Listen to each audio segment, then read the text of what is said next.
দর্শক আসসালামু আলাইকুম, যে যেখানে আছেন আশা করি ভালো আছেন, সুস্থ আছেন।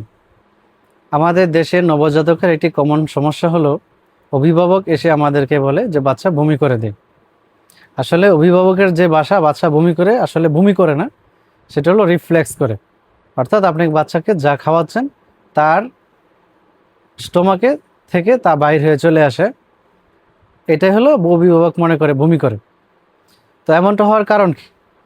এমনটা হওয়ার কারণ হলো বাচ্চাকে শুয়ে শুয়ে খাওয়ানো এবং খাওয়ায় সাথে সাথে শুয়ে দেওয়া।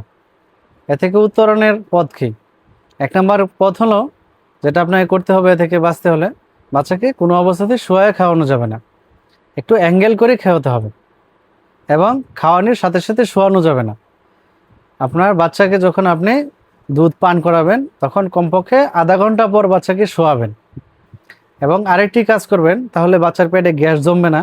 সেটি হলো, বাচ্চাকে কাঁধের উপর নিয়ে হালকা করে পিঠে ৪-৫টা হালকা করে থাপা দিবেন। তাহলে বাচ্চা দুধ খাওয়ার সময় যে গ্যাস, অর্থাৎ বাতাস খেয়ে ফেলে, ওই বাতাস খাওয়ার কারণে বাচ্চার পেটে গ্যাস জমে যায়, পেট ফোলা ফোলা থাকে, পেট ডব ডব শব্দ করে। এটা থেকে বাঁচতে হলে আপনাকে যেটা করতে হবে সেটা হলো, বাচ্চাকে খাওয়ানোর পরে অবশ্যই পিঠে নিয়ে বাচ্চার একে এইভাবে ধরে গাটায় ওই দিকে রেখে বাচ্চার পিঠে হালকা করে ৮-১০টা থাপা দিবেন। তাহলে বাচ্চা যে বাতাস খেলো সেটা অনেকাংশেই গলা দিয়ে বের হয়ে যাবে।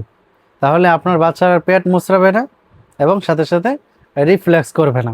এ থেকে আপনার বাচ্চা অনেকাংশেই আশা করি বেঁচে যাবে। আপনি শুধু ওষুধ নির্ভরশীল হবেন কেন? আপনি নিয়ম পালন করেন, আপনি সুস্থ থাকবেন, আপনার বাচ্চাও সুস্থ থাকবে। আর বাচ্চাকে যখন আপনি দুগ্ধ পান করাবেন, তখন খুব নিরিবিলি শান্তশিষ্ট পরিবেশ, সময় নিয়ে বাচ্চাকে দুধ পান করাবেন। কোনো তাড়াহুড়া করবেন না, বা তাহলে আপনার বাচ্চা পূর্ণ দুধ সে খেতে পারবে। আশা করি বুঝতে পেরেছেন।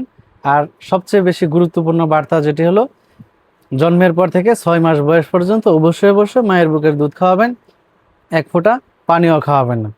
যদি এক্সেপশনাল কারো প্রয়োজন হয় যে একেবারে দুধ আসে না, তাহলে নিকটস্থ ডাক্তারের পরামর্শ নিয়ে পরবর্তী ব্যবস্থা নেবেন। আশা করি আপনারা আমার কথা বুঝতে পেরেছেন। ভালো থাকুন, সুস্থ থাকুন, এই কামনায় আজকের মতো এখানে বিদায় নিচ্ছি। আসসালামু আলাইকুম।